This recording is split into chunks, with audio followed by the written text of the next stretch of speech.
Épargnez-moi donc vos applaudissements, moins éloquents que vos silences.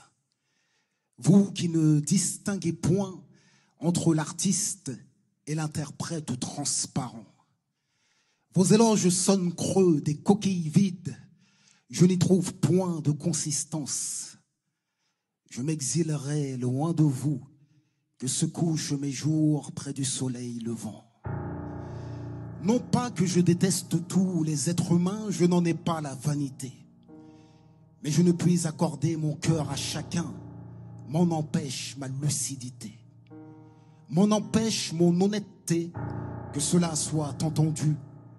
Sous les toits de mon cœur ne s'abrite pas le premier vendu.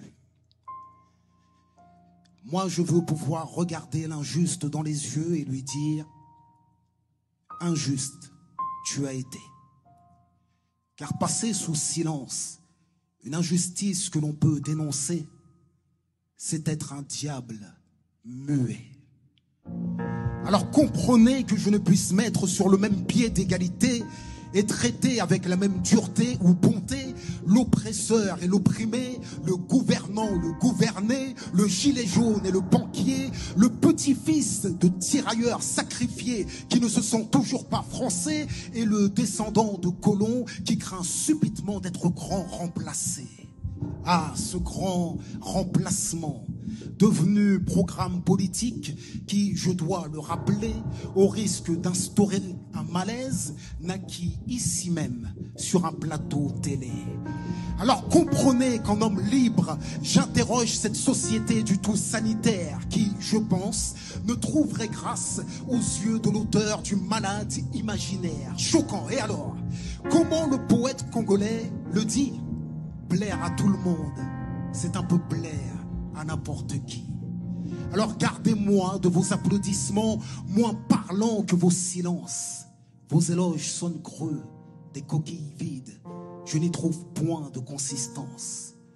À la lumière de mon époque, Molière, je lis, et j'espère comprendre ce qu'il vise lorsqu'il écrit. Quel avantage a-t-on qu'un homme vous caresse, vous jure amitié, foi, zèle, estime, tendresse, et vous fasse de vous un éloge éclatant, et vous fasse de vous un éloge éclatant, lorsqu'au premier faquin, il court en faire autant. Non, non, il n'est point d'âme un peu bien située, qui veuille d'une estime ainsi prostituée.